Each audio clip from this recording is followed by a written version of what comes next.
Rama, kung ano man ang ginhambal sa natungdan, wala kahilabtanan ang tagdumalahan sining waragwagan. Madamo gid nga salamat.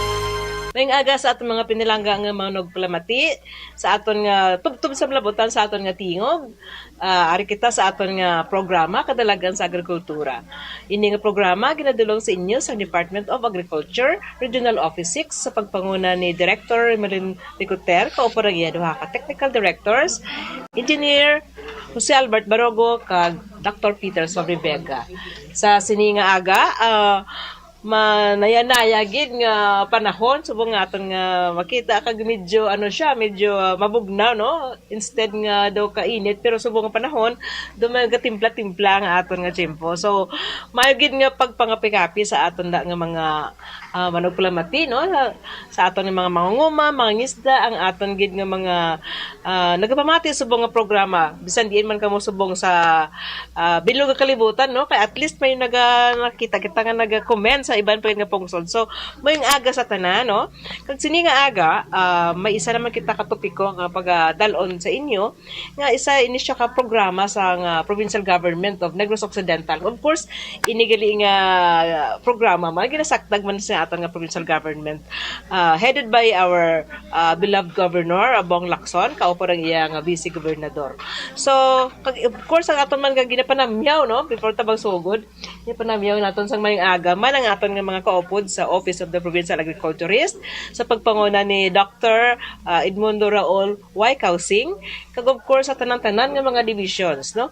So ang aton nga opisina, ang atong nga tinutuyo sa opisina naton is magatalakay kita sa food sufficiency dira sa province. But along that line, no, may mga programa kita nga mga special concerns nga patigayon ng atong opisina na diin ang aton balang natawag nga total development sa community ginatagaan naton sa emphasis. So sini nga aga mabatian naton ng isa ka special nga programa na diin ini siya nagatinutuyo ini siya nga ang aton nga mga kauturan naton nga mag-apply. So ini siya nga programa nato na in partnership ini siya sa Department of Tourism and Communications. Okay? So subong nga aga ako ipakilala sa inyo ang aton nga provincial coordinator nato no sa farm tourism na naton nga programa. So pamanguto naton si Ma'am Cheryl Celiado sang iyang nga programa parte sa farm tourism. Tagaan naton sang tion si Ma'am Cheryl nga magpanamyaw sa aton nga mga manugpalamati.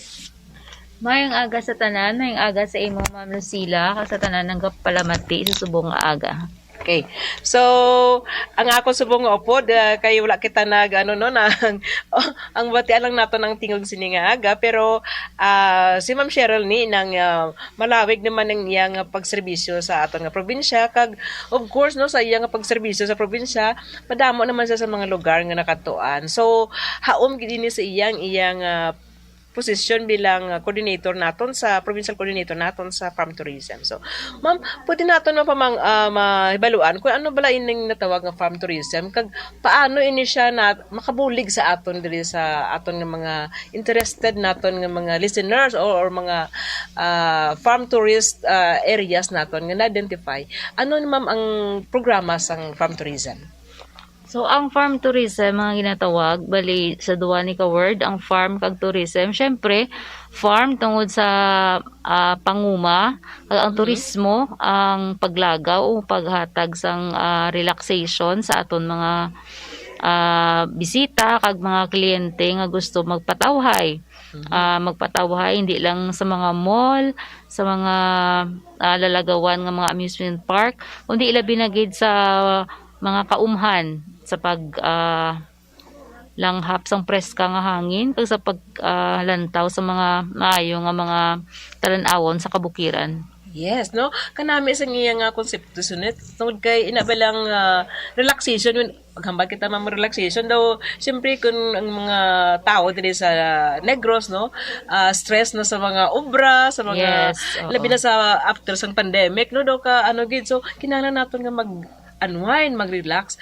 So ara gali kita subong sa programa nga diin may mga destinations or may mga lugar diri nga pwede naton ma-develop ini nga area nga mangin sila farm tourist destinations. At the same time inang nag-provide man nila sang services sa aton nga mga tourist na mga local as well as inang international tourist naton kakadto man sa Negros. So ma'am, ano na siya ang ang mga ang mga requirements o sino bala ang nag-identify sila sa ila paano sila mahimo nga farm tourist site? So sa farm tourism, ang gina-focus na diri hindi lamang siling nga lagaw lang or pagpatawhay abi.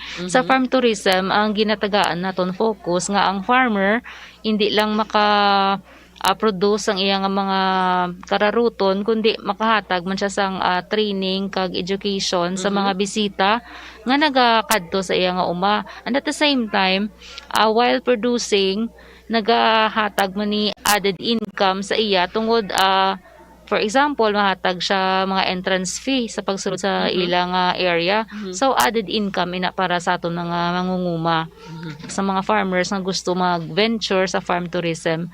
So sa natawag ng mga requirements, simple lang.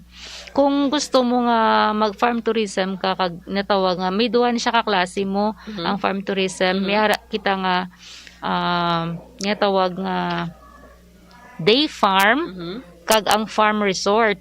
Ano naman ang diferensya sang day farm kag ang farm resort?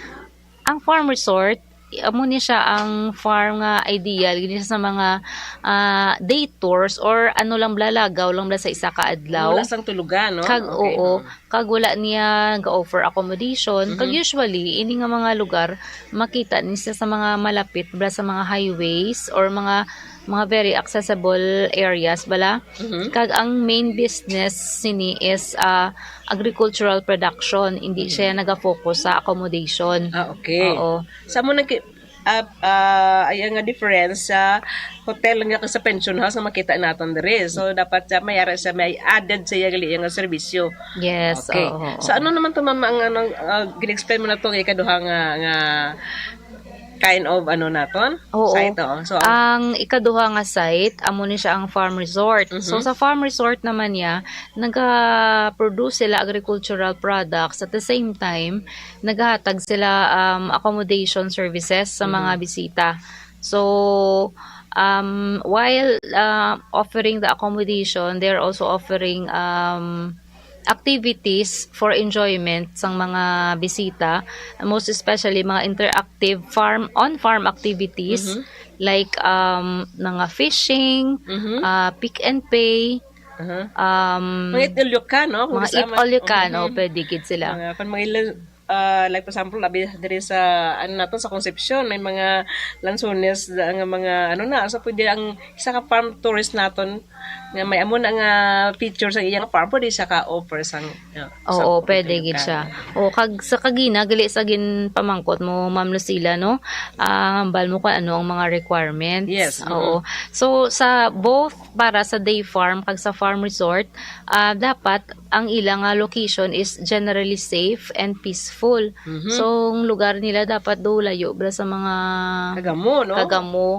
Kag do siya tawhay. Okay. Kaya amo na gani nga mga relaxation, no? Relaxation. Kita mo tawhay ang lugar mo. Okay. So amo na number 1. Tapos ang number 2 is ang facilities, dapat may ara gid sila reception or information center nga ibutang biskan gamay lang siya, not necessarily nga do bongga gid nga reception center.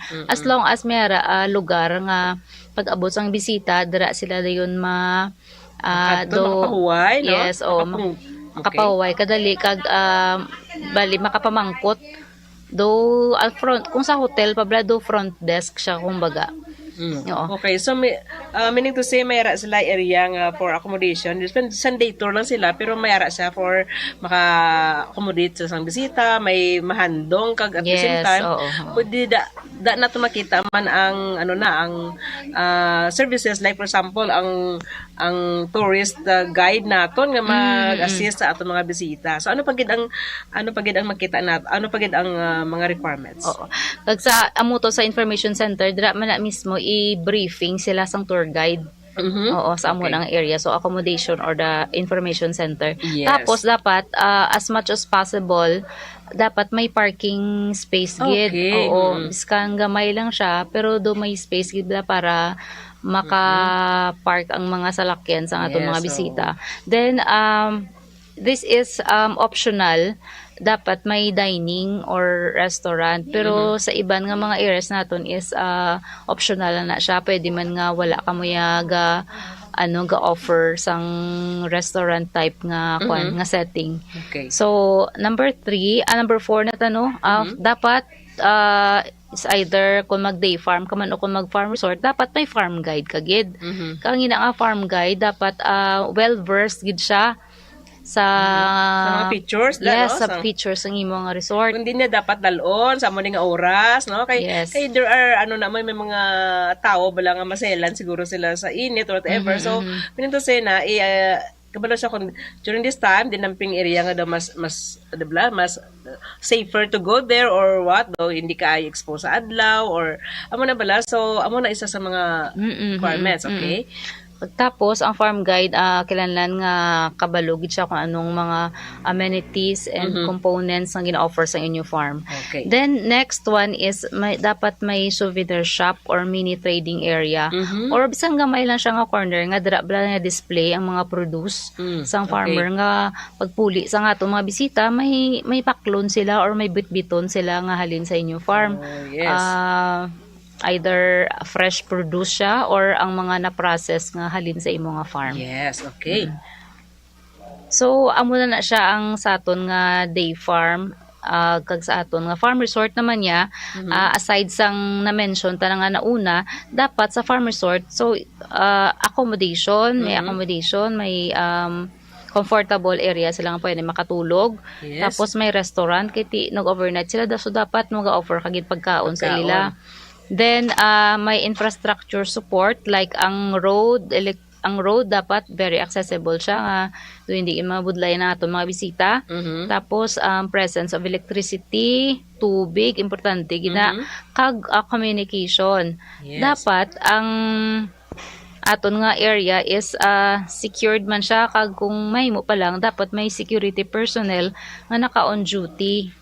Oo, biskan at least ang nabutang lagay is 24-hour basis, pero optional magina siya nga biskan 10 hours ang siguro basta may security personnel nga ara dira. Yes. Kag dapat may ara ta mga firefighting facilities in case of emergency. Tapos dapat may first aid kit kita nga yes. naka-ready gid permi para sa aton mga unforeseen nga accidents nga matabo Oo. dira, no? So, maano ta do tayo sa inang medicine kit, no, or sa for emergency. So siguro isituit lang din naton nga ang mga, like for example, we anticipate may mga injuries in case Yes, oo. mga sakit sa tiyan, siguro mga mga antacid or mga mga bulong bala nga ready to pull anytime kay syempre layo ka sa Allergies kay Sa allergy, yes, hindi oo. nakakambal kasi ang may mga bisita tagli nga allergy sila sa amo na nga pollen. po. Oh, yes. Oo. Oh, very good, sa no?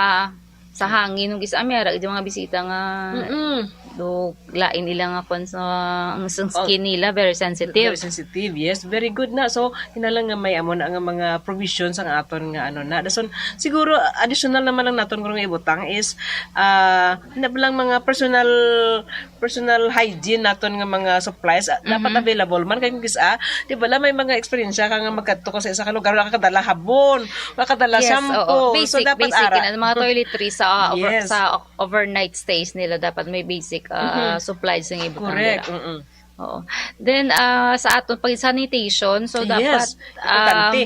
may mga wash areas sa mga designated places like pagsulod sang bisita, ga-offer na kamo nga daan sang alcohol and if possible maka-provide kamo sila face mask sa mga wala mga face mask nga dala. Okay. Then dapat you have to have a clean and maintain restrooms, mga comfort rooms ta. Then garbage cans, kag dapat ang garbage cans may ara ta sang isa nga naka assign na siya para sa mga natawag ba lang toxic or mga ano siya, tatlo sa ka, hazardous. May Like ang isa ka ka basurahan para lang nila sa mga face mask. Oo, okay. so separate gid ang pagkabuhi sa face mask. Hindi siya impon sa iban nga basura. Okay. Kag amo na siya ang disposal and garbage management dapat i-observe tagid sa aton mga resorts or mga farm tourism sites. So usually Miche, like for example, may isa ka gusto mangin tourist destination. So ano ang iyang mga anong himuon niya? So makuha sang formas, sino pakagangutan niya?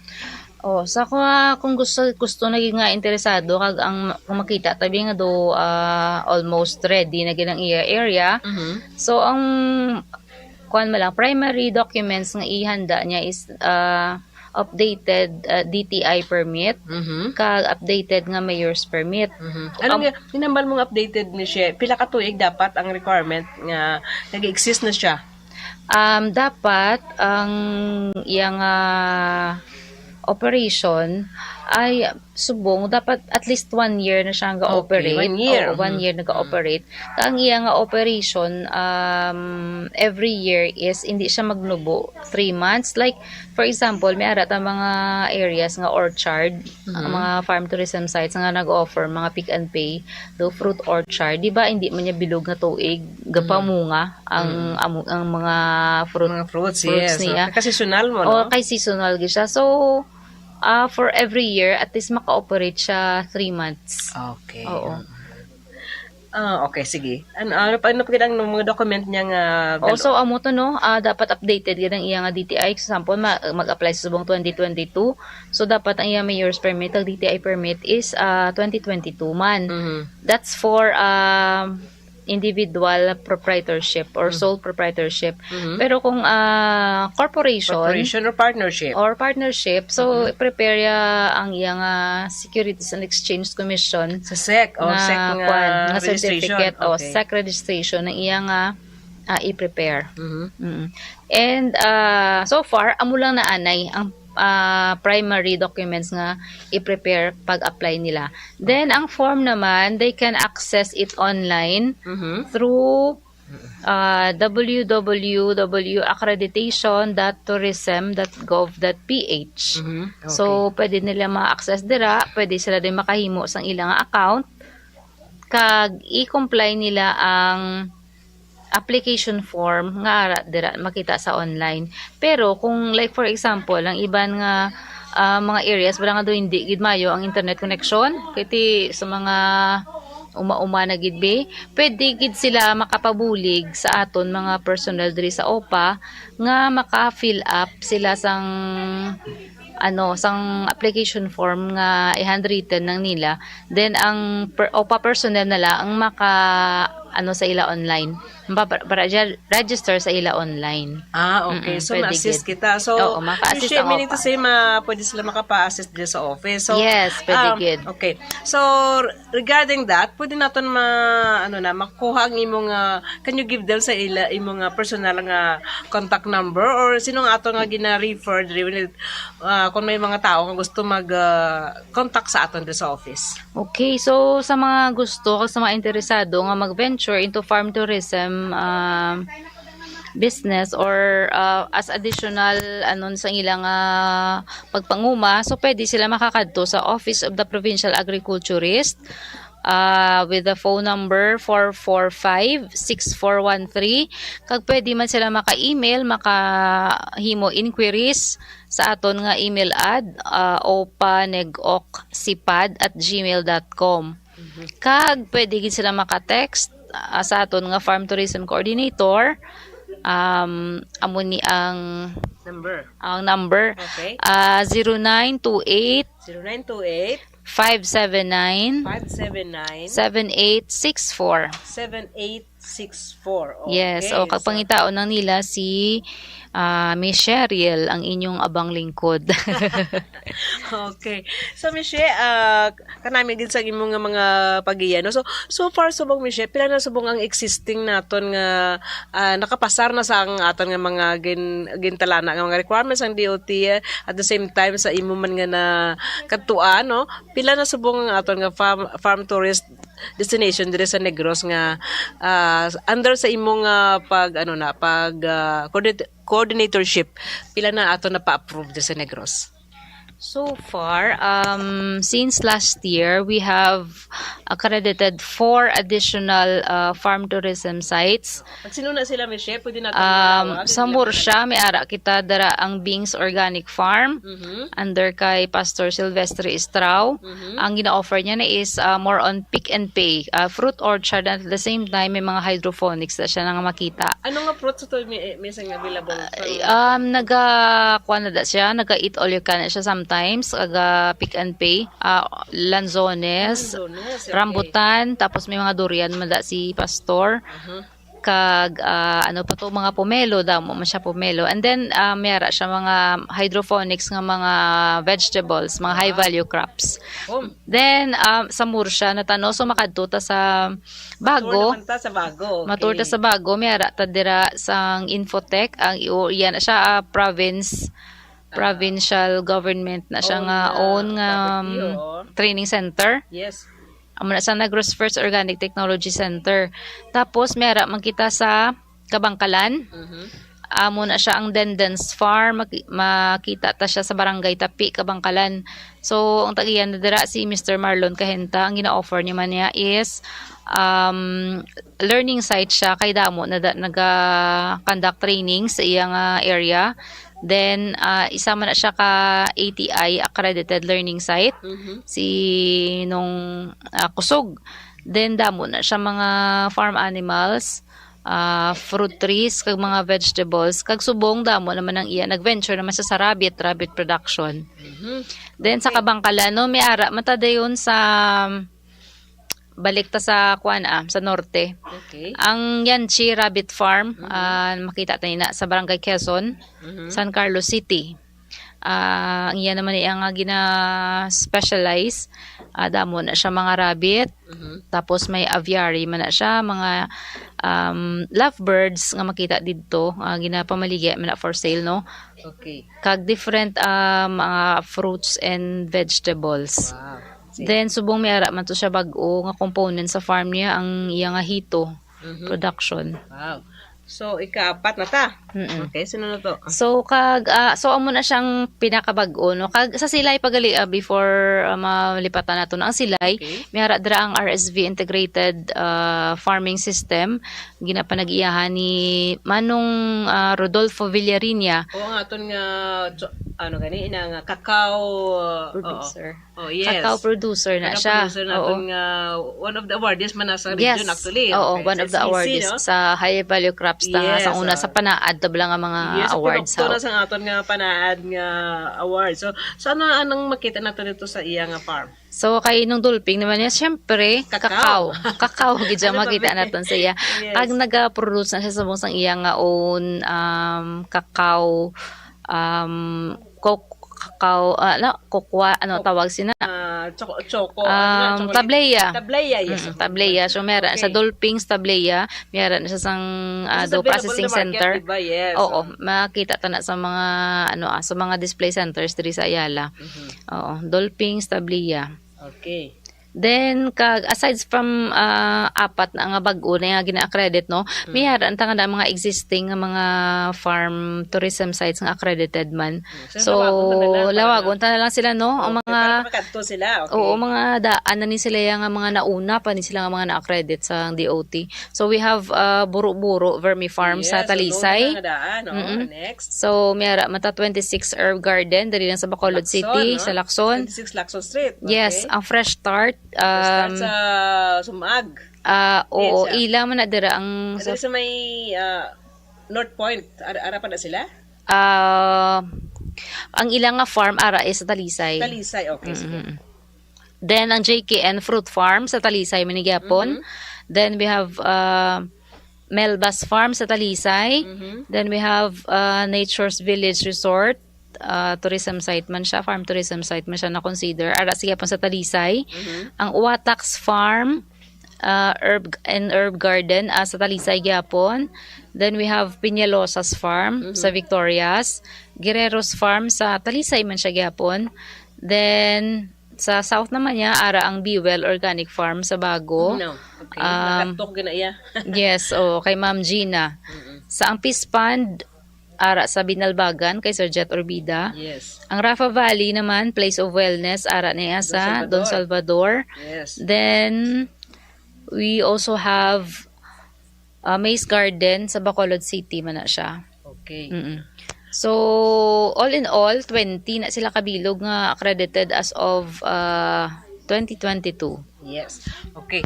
Sabi mo siya, sang ginapanglawag mo tanan-tanan na matsag ko sa 20 mo ka ginpanglista o ginpanglawag, do 5 pala nakatuan ko nga para lagaw na gagani ko. So meaning to say na sa aton da nga mga manugpalamati, no? Kay nabatian man ninyo ang mga lugar nga pwede nyo makatuan nga medyo lapit-lapit sa inyo. So, grab the opportunity na kung lapit na lang sa inyo, da katuin nyo ang ginapang mention ni Michelle. Kag tanawon ninyo kung ano gid ka matuod galing nga ano kanami ang ina nga mga farm tourism sites. So far Michelle, di ba na mention kag ina sa akon nga may mga under na assessment or evaluation nga mga sites. So presently pila ka bilog gani subong nga aton nga evaluate nga mga applications.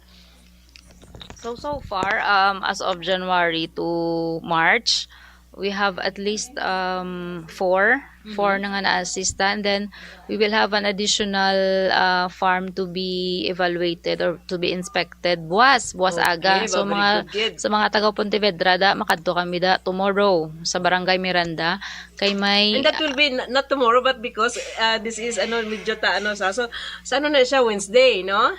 That would be on Wednesday. Yes. Oo. So makadto kami dira sa Barangay Miranda to assess a certain farm nga gin-recommend man sang aton nga municipal agriculturist sang Pontevedra. Okay. So, ang ginaminto ni Michelle nga nila, Merkulis sinigin nga semana. So, meaning to say, ang aton nga airtime subong is Huwebes. So, gahapon, no? Gahapon gin kadtuan nila. So, thank you so much Michelle sa imong nga time, no? At least na pabalo naman nato ng aton mga managpalamati nga hindi lang ita naga-focus sa production, hindi lang ita naga-focus sa technical assistance when it comes to mga commodities naton or mga crops naton sa Negros, fisheries and other support services, but we are also ara man kita gali may mga programa man kita nga paano i-develop ang aton nga mga farms, no? Ang aton mga umada, ma-upgrade na siya. At the same time, maka-qualify kita sa mga requirements nga ginahatag sang DOT kag sang Office of the Provincial Agriculturist, makapasar ka mo, and then hindi lang ka mo magapabilin nga kundi mangin farm tourist destination na ka mo sa Negros. So, mayong gid nga tion sa pagpamati subong tungod kay medyo mulumabog na ang panahon kag kabay pa naman nga nakatag naman kami sang madamo nga information sa inyo, na encourage naman kamo namon nga hindi lang kita magapabilin nga isa ka gamay nga mangunguma kundi may future gid kita or may aragi kita sang handom nga magdevelop pag kita mangin agripreneur, no? Mangin business minded kag at the same time mapaunlad nato ng aton nga pamilya kag ang aton nga komunidad. Sa liwat aton tandaan nga sa aton mga kamot nakasalalay or sandig ang kadalagan sa agrikultura. Iniliwat ang inyong partner Lucila Pirartilia kag Avance Negrense. Michelle? Avance Negrense.